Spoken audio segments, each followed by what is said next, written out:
out Japan home, OkiSubies. Today, we're working on a car that's been featured before. If you've looked on our Instagram, you've seen this car. And so we've already gone through the build process, but it's come back in simply because the power that it's making is overpowering the clutch that's installed.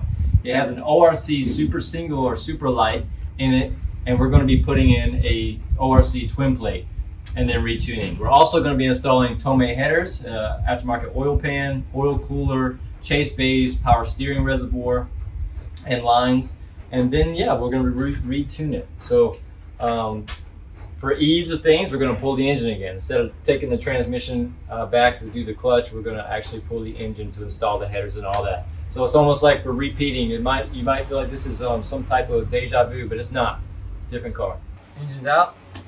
We already started disassembly. We wanted to make sure that our theory was correct, that the ORC was actually being overpowered, and it definitely is. So this is the super light, and it's got plenty of life left on it. So the engine was just making too much power for the clutch. So yeah, header's coming off next. You can see it's got the 1.5, the Blouch 1.5 XTR installed on the car.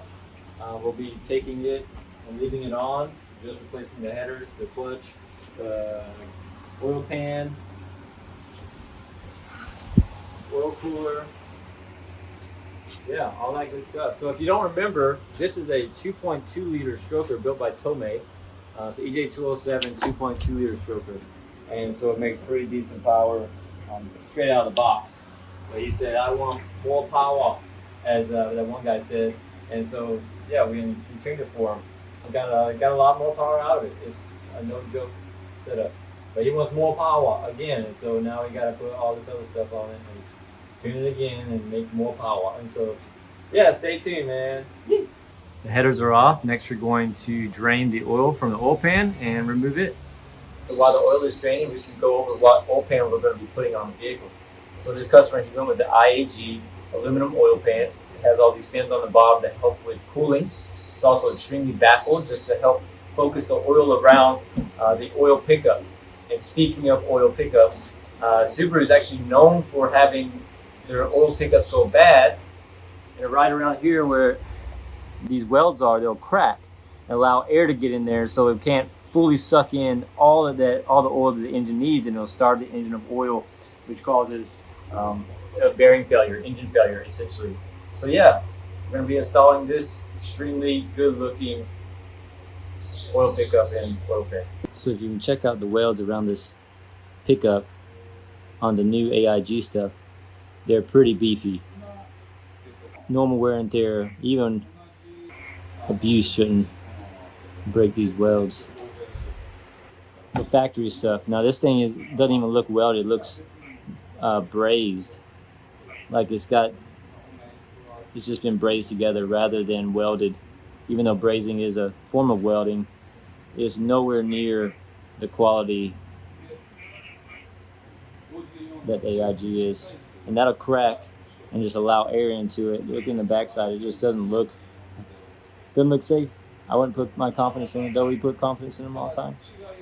All right, so we got the oil pan installed with the baffle and pickup. Next up, kind of laying out the gaskets right here. We're going to be installing the Tomei Equal Length Headers this time.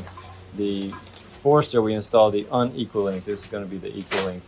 And twin scroll. And they're twin scroll. Yes, you're right. And the last car was a single scroll. Difference between twin scroll, you'll hear that terminology pretty often, right? So 4 cylinders in a Subaru motor. 2 of the cylinders are going to go in one. 2 cylinders are going to go into the other pipe. But it's actually like this. And there's two pipes that are going into the turbo. If you look at this as a twin scroll turbo, there's actually 2 holes there.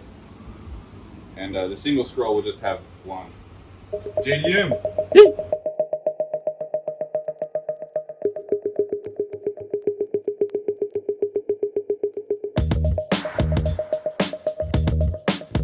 Alright, so the clutch, headers, and oil pan have been installed on the engine.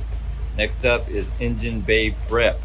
And so, like we stated before in previous videos, we're going to be setting up the throwout bearing onto the transmission, sliding the pin through the fork through the throwout bearing, making sure everything is lubed and greased up, clean, and in proper working order. We also are installing the Chase Bay's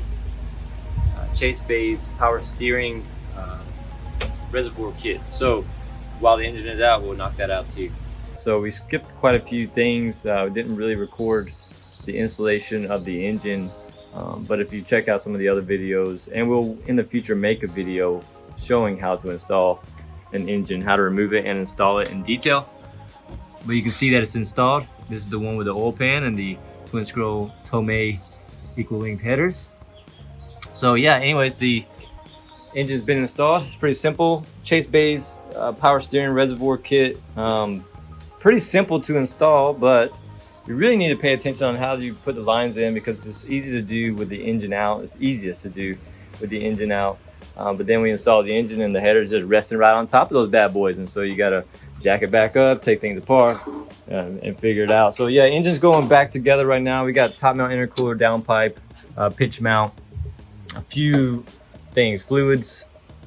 It just has an aftermarket oil pan, so it's gonna hold more oil.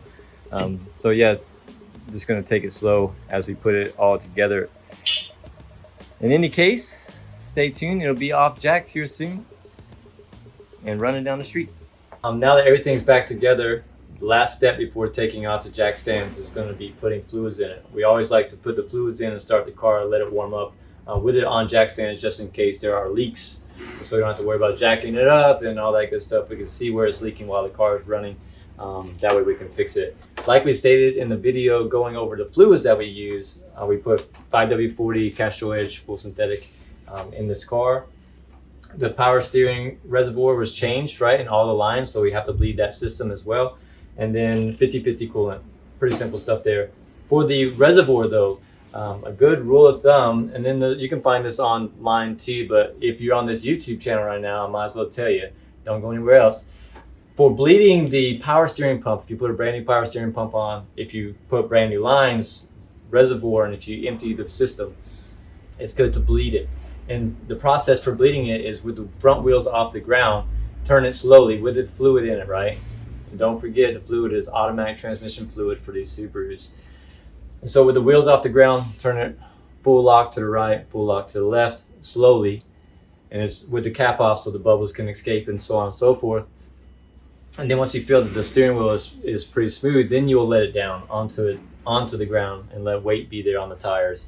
And then back and forth, back and forth. And if air can persist, you might have an O-ring that's bad. If things start whining, like the power steering pump starts whining, you may have a actual O-ring that's leaking or torn or bad.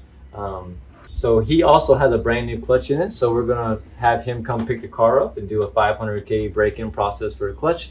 And then once he's finished, he'll bring it on back, and then we'll finish the tune up on it as well. So yeah, thanks a lot for coming along. Sorry that we kind of skipped a couple things. Hopefully in the future we'll take the time to do a step-by-step engine removal, engine installation. It's boring stuff, but maybe some of you guys want to take it and watch it. So yeah, thanks a lot for checking us out.